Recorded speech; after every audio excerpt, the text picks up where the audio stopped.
Folks, we are coming up on Donald Trump's first 100 days, and I gotta tell you, he has basically only accomplished one thing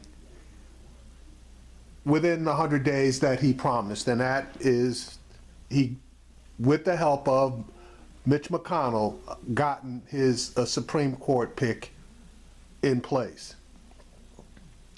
But everything he promised during his campaign and after he won that he was going to get accomplished, repeal and replace Obamacare, getting a tax bill in, starting on building the wall, you know, damn near everything that he's promised, he has not delivered on. And he promised at the minimum to get all of these things either accomplished, i.e., repeal and replace the Affordable Care Act, or started, i.e., building the wall and Mexico paying for it. None of that has occurred. And now he's got Mr. Reince Priebus, who is going to be on Chuck Todd's show, and you'll see him twisting in the wind and trying to bullshit his way through on the lack of the accomplishments of Mr. Trump. It's going to get ridiculous. But I'm going to bring up the one point that really kills me, that he tries to blame on the Democrats, and that is the fact that there are so many positions within the administration that are unfilled, and Mr. Priebus and Mr. Trump want to blame the Democrats for it. Well, that's a bunch of crap, because you can't slow down or block nominations if they haven't been made. And Chuck Todd is going to point out rightly that they haven't even made nominations, and then Mr. Priebus is going to claim, well, they have to go through a process, blah, blah, blah, blah, and Donald Trump has allowed his cabinet people to pick their own assistants, etc., and that is not necessarily true. Donald Trump has to approve every single choice that these people make, and I point you to Tillerson making a particular pick that Donald Trump didn't necessarily like, and he vetoed that person being his assistant. So anyway, here's Chuck Todd with Reince Priebus. Just 40% of those polled approve of President Trump's job performance so far, 54% disapproving. That's a bit of a drop from the 44-48 split from just 2 months ago. And it's by far the lowest we've recorded at this stage of any presidency in our 25-plus year history of this poll. 35% say the president is off to a good or great start, while 64% say Mr. Trump is off to a fair or poor start. At the same point in his presidency, 54% said Barack Obama was off to a good or great start, while 46% chose fair or poor. And finally, 46% say they feel more hopeful with President Trump. 52% say they feel more doubtful. Compare that to President Obama's 64-30 split on that question as he approached the 100-day mark. Now, keep in mind, most of Mr. Trump's term is still ahead of him, so he has plenty of time to turn things around with voters. But for now, he's searching for the kind of big win that will allow him to declare 100-day victory. No particular rush, but we'll see what happens.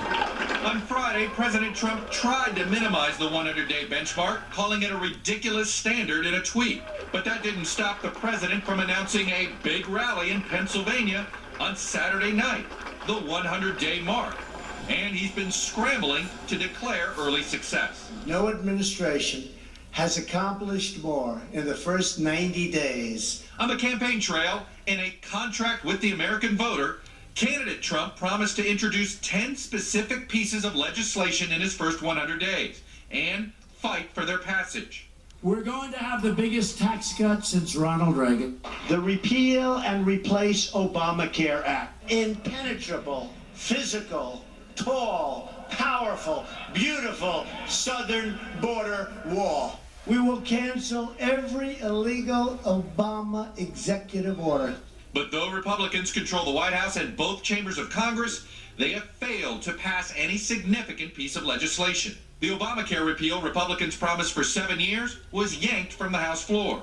Mr. Trump's travel ban is stalled in the courts. And the Treasury Secretary has pushed the deadline for tax reform from the summer to the end of the year. The president's one big accomplishment, the confirmation of Supreme Court Justice Neil Gorsuch, was largely delivered by Senate Leader Mitch McConnell. In a new NBC News Wall Street Journal poll, confidence in Mr. Trump's presidential qualities has eroded, even on the attributes where he performs best. He's down by 7 points since February on being firm and decisive, down 6 on changing business as usual in Washington. Just 25% of Americans give Mr. Trump a good rating on being honest and trustworthy. Now the president is scrambling for a legislative victory on health care, but signaling it might not get done. Doesn't matter if it's next week. Next week doesn't matter. Still, in an interview with the Associated Press, Mr. Trump promised to roll out a massive tax cut next week. We'll be having a big announcement on Wednesday having to do with tax reform. But Capitol Hill will be focused on funding the government, which will shut down at midnight on Friday, President Trump's 99th day in office, unless Congress can pass a spending bill. Compounding Mr. Trump's problems is a jittery Republican Congress, returning to Washington after 2 weeks of facing down constituents at town hall. Yes or no on Reince Priebus? I want to make sure that you have health care. Fuzzy answer. And increasingly, Republicans have become comfortable criticizing their own president. With the trips to Florida, I do wish that he would spend more time in Washington, D.C. That's what we have the White House for.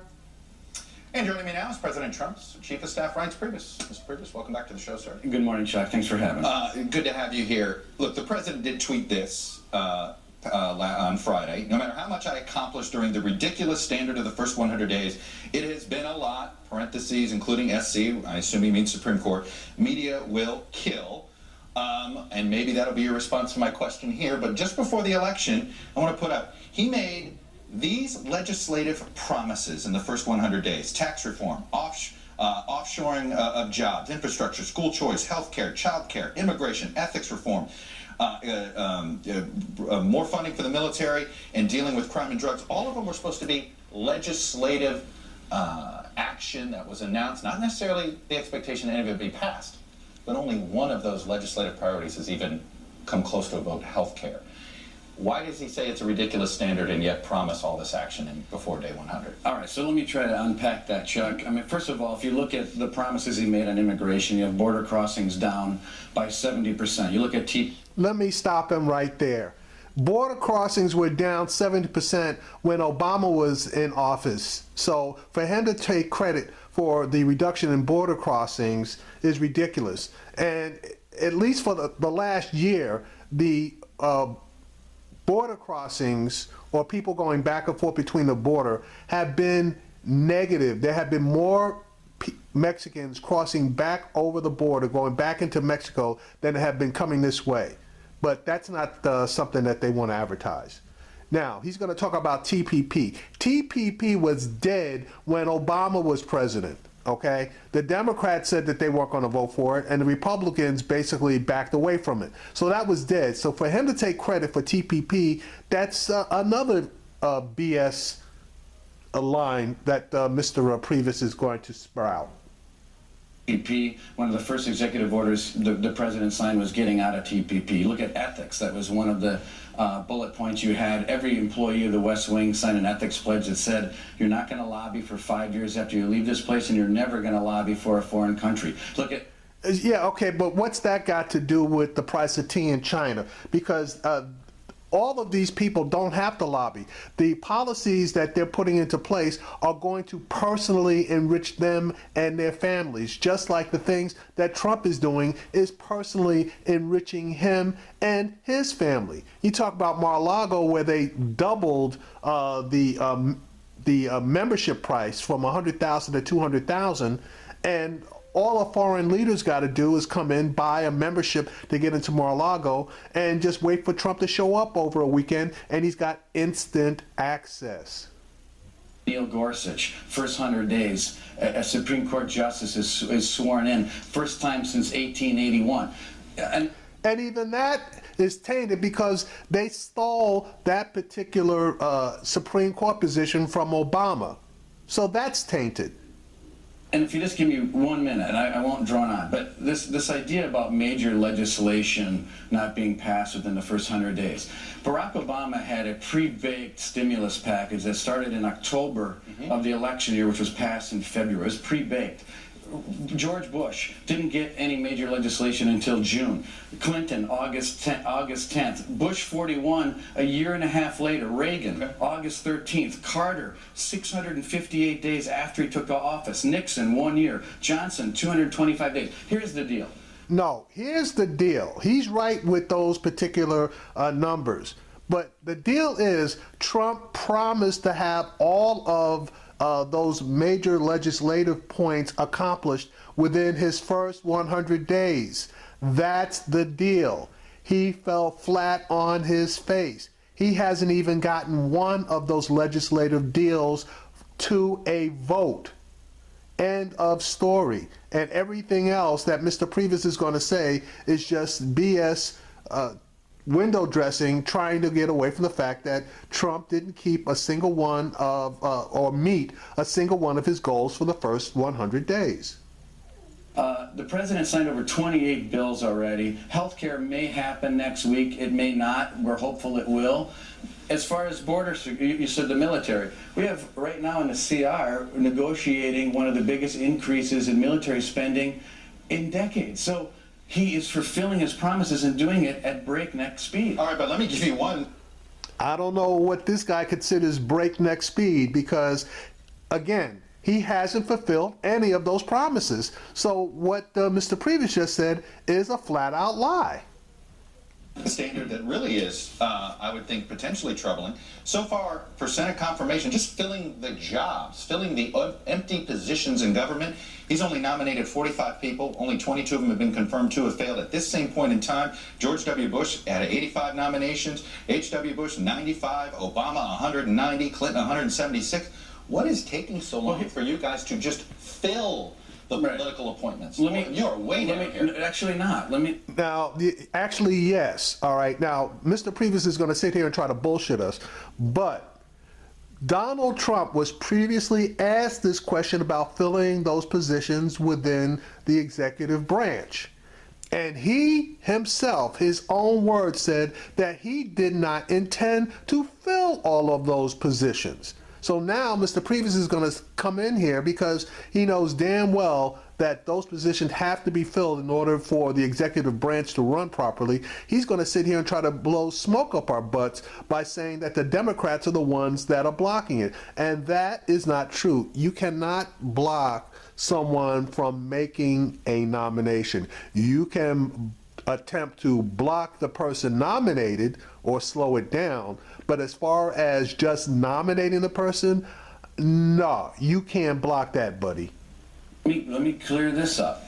First of all, Chuck Schumer and the Democrats have done something that even many Democrats and even Democrat-leading pundits have said is inexcusable, which is to hold up one nominee after the next to fill secretary positions. Wait a second. But Reince, no. I'm going to get to that. Nominated. Let me get to nominated. Okay, let me get to it. Slow down. If you had 190 nominated. Let me finish. I know what the question is. Let me finish. Look, even on David Shulkin, who passed 100-0 in the Senate, Schumer still took up to 30 hours of debate. I'll get to that. We have hundreds of people in the queue. Here's what happens when you slow down these nominations. When you slow down the nominations, you can't actually clear someone for a nomination into the Senate. So when you talk about who we have for assistants to secretary, let's just throw assistants to secretary at HUD or the State Department. Those people have been chosen. However, when you choose one of those people, the process is you have to send that person to OGE clearance, with Office of Government Ethics clearance, and they have to get an FBI background check. You can't get the clearance for 30 or 40 days after you choose the person. So those people are in queue, and when they get the clearance from OGE, they get sent to the Senate. Did you acknowledge your behind? See, so he just sat there and tried to bullshit us, right? And he's right about going to OMG and the FBI for clearance. Donald Trump's cabinet has been in full force for the past 30-plus days. Okay, so what he's trying to tell us, number one, is that the people that he nominated, okay, who obviously went at least through a 30-day process themselves. They had no idea of the people that they were going to consider for their assistant jobs, etc. Because if they did in fact have an idea, they could have had those people in the queues going through the ethics investigations and the FBI investigations at the same time that they were going through the nominating process. So that, what he just said, is a bunch of crap. They haven't nominated anybody. And that is the bottom line. And he's going to try to spin Democrats slowing down, the cabinet nominations, which slowed down them nominating the undersecretaries, etc. That is a bunch of crap. But we're behind, but because of historical, unbelievable obstruction from U.S. senators that are acting I don't want to get stuck on this question, but I don't understand how the Democrats have anything to do with who you nominate. Because the president has said, you look at a guy like Rex Tillerson, the president said that the Secretary of State's going to have direct authority over the people that he chooses to fill the positions within the Department of State. Well, that's not true, because Tillerson, again, wanted to pick his assistant and Trump shot him down. So, and again, if these people do have direct authority over the people that are going to be underneath them, did they have to wait until their actual confirmation before they decided who they wanted to have as their assistant? Or should they have known who they already wanted for their assistants and had them in the works as well? The argument just doesn't stand. Rex Tillerson gets picked, he gets submitted back in December. He doesn't get confirmed until later in the year, or for example, we've got a Secretary of Commerce that was chosen in November, not confirmed until February. That person is going to take the time to choose who his undersecretaries are. Those undersecretaries that are chosen need 30 days to go through clearance. I got to move on because no, but this is very easy. It doesn't make a lot of sense. How doesn't it make sense that when you don't have a nominee prepared that you don't have these folks are preparing for their own staff to who they're going to decide to bring into office? But let me move on. If you don't have a nominee, keep the government open. Let me ask you about the government. Okay, see, and again, he is going to try, if you don't have a nominee, you had a bunch of nominees, and just like Chuck was saying, and I wish he had spent more time on it, if you got a nominee, he's got to have an idea, at least an idea of who he wants to support him. And basically what this guy is saying is, if you don't have a nominee, you can't have any supports there. You've had nominees. He knew who he was putting in places, and again, the last guy that was put into the cabinet was February. This is April. If the nominees took just 2 weeks to figure out who they wanted underneath them, those people should have been in the queue, out of the queue, and into the exact nominating process right now. They're just not there. The government shut down, run out of money if a bill isn't passed by the end of the week. Your budget director said you want to have a down payment on the border wall in that government funding bill. If you don't get it, will the president veto the government funding bill? See, and now he's bringing up another lie. Mexico was supposed to pay for the wall. You heard those chants all over the place. Now it appears that it's us, the U.S. taxpayers, that are going to have to pay for this wall. I'd have been up Reince Priebus's butt behind that particular issue, but I'm not Chuck Todd. To me he's like milquetoast a lot of the times with these guys, and I guess he's got to do that in order to get them to come back on his show. Well, I mean, we've already seen progress in regard to getting money for border security within the CR. So I'm pretty confident we're going to get something that's satisfactory to the president in regard to border security within. But it may not be the wall. It may not be the wall itself. It'll be enough. It'll be enough in the negotiation for us to move forward with either the construction or the planning, or enough for us to move forward through the end of September to get going on the border wall and border security in regard to border control. Speaker Ryan has signed off on this, saying it's not going to gum up getting this funding bill done.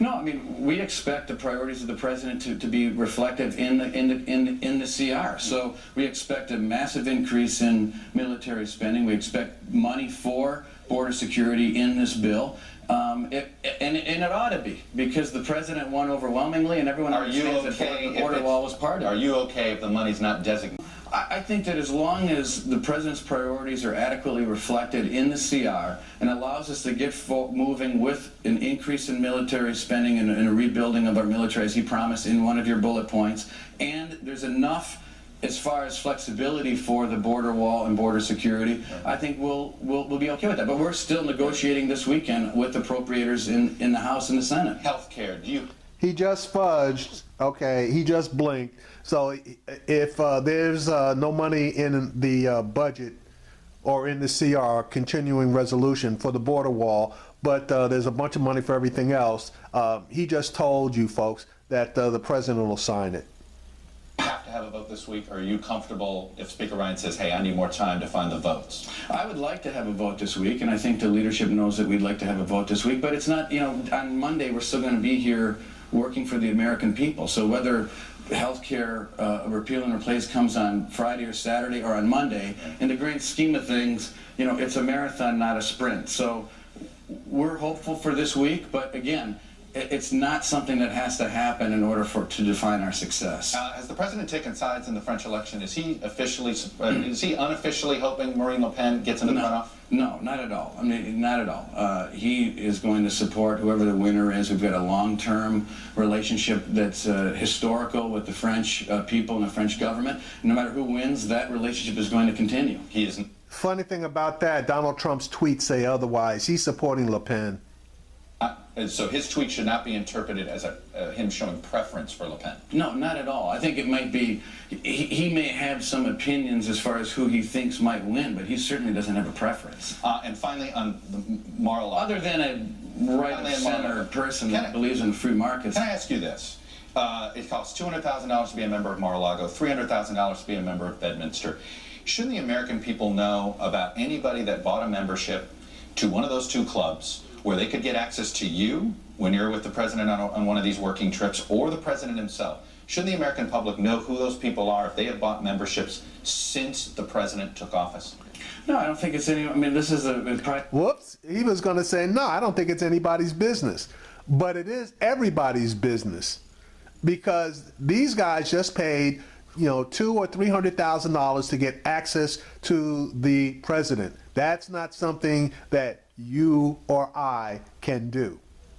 A business, it's a private organization, it's a private club. I don't think that has anything to do. So if somebody decides this is the best way to get access to you or the president, there's nothing the American people can do about it? One thing that the American people, I think, know about President Trump is that he's the boss. And, people, if you saw in the New York Times article today, they listed out 20 different people that have all this access. Some of these folks the president doesn't even talk to, but the president talks to a lot of people. That doesn't change. Just because he hasn't spoken to them doesn't mean they don't have access, so that when they decide that they want to get to him, all they got to do is just check the schedule for Mar-a-Lago and show up down there over any particular weekend.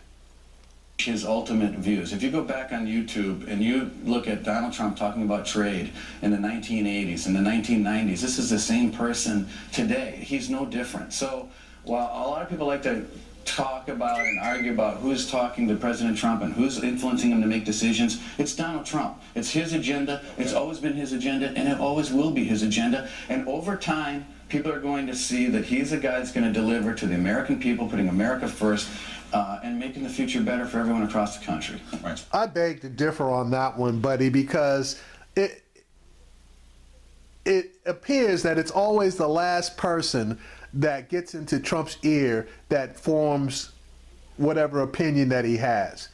And case in point, when he spoke with the president of China, and he acknowledged that he spoke with this man for 10 minutes, and now all of a sudden his opinion of China has changed, as well as his opinion of the situation over on the Korean Peninsula. So again, he's his own man until somebody says something to him, and they only got to talk to him for 10 minutes. Reince Priebus, I don't know who infuriates me more between Reince Priebus and Sean Spicer. I guess they got a job to do, but you know something, these two guys basically have sold their soul for, you know, the positions that they're in, and it's not really benefiting the American people. Just my opinion.